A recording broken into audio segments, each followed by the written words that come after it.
বেদ। ব্যাসদেব বেদ রচনা করেছেন, বেদ বিভাজন করেছেন 4 ভাগে, বেদের অধ্যক্ষ তৈরি করে দিয়েছেন।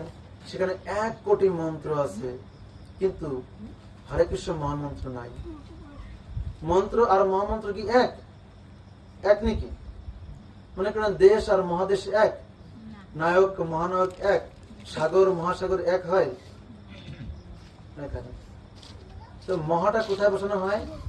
ব্যাপক অর্থে, সুপ্রিম অর্থে বসানো হয় মহা।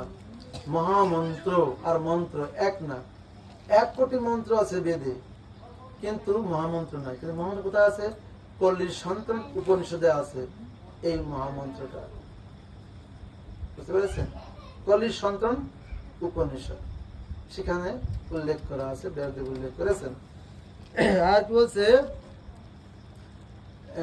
যাহারও মহিমা বেদে নাহি পারে দিতে। প্রত্যেকটা মন্ত্রের কোন না কোন গুণ কাজ আছে, আছে না?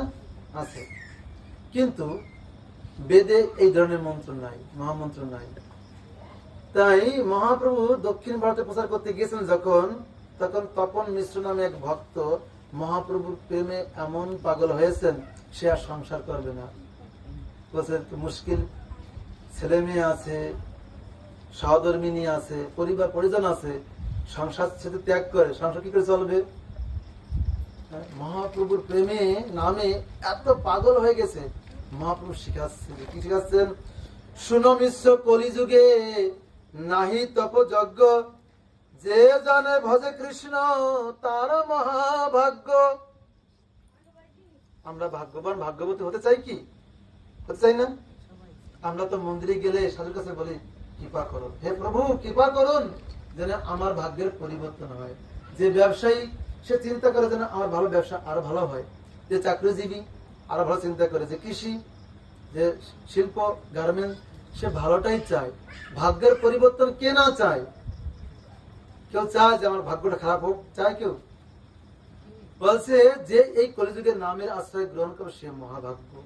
শোনো মিশ্র কলিযুগে, মিশ্র তপন মিশ্র, শোনো মিশ্র কলিযুগে নাহি তপ যজ্ঞ, আর যজ্ঞ করলে কাজ হবে না, যে জানে ভজে কৃষ্ণ তার মহাভাগ্য।